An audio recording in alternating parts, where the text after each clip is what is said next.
Hello, I'm Adam Pennell, social care innovator, influencer, and advocate. For those of you who follow me on social media, you will know how open and honest I am around my own mental health, my own well-being, the struggles that I face, the anxieties that I experience.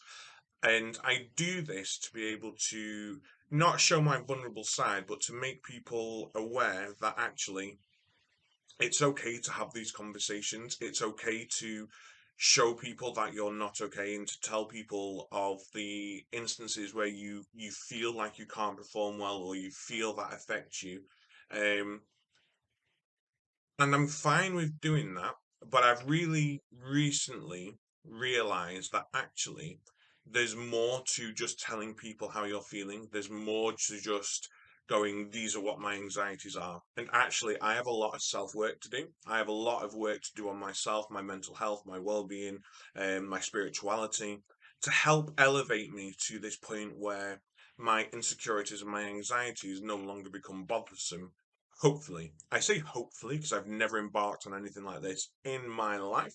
I'm usually too embarrassed. I would hate, and I always hate to admit that I'm not good at something, or there's a fear of actually facing up to inner demons that I think is quite daunting and terrifying.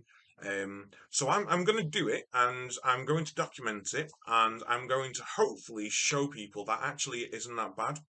And I want to be able to help break down this stigma of not being able to talk about how we feel and also encourage more people to go out there and start that work themselves and get the support that they need. Um, I'm going to be doing this on TikTok, so drop me a follow on there. I will be as open and as honest as I can be through this journey.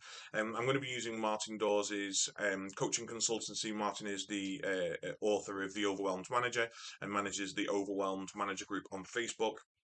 And I'm fully aware of how lucky I am to be in the position I am. I was a registered manager. I did the whole 24-hour shifts. I went through the pandemic. I had the outbreaks. I did the crying on the doorstep and rocking in the corner.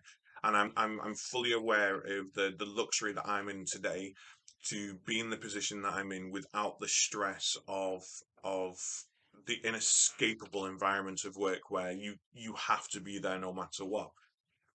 But it does not mean that I've managed to change my mindset and it hasn't reset my anxieties. And I really want to be able to explore what the root cause of those are, whilst also ensuring that other people can find a similar path. But I also want to be able to start having open conversations around the toxic work culture and how can we change that for everybody? Why should it just be people who are able to work from home can invest in their own mental health and well-being time when actually the people who need it most, and I say that with confidence in being there myself, are the people who are working day in, day out on the front line, as it were. How do we change the work culture so that those people like yourselves watching this probably can actually invest in that time yourselves. So if you are interested, drop me a follow, join me on this journey, and I'm sure we will be having many more conversations in my day job at the Caring View, on this channel, on my TikTok, about how we might be able to make a better future for everybody, and how we might finally break down the stigma around mental health and well-being.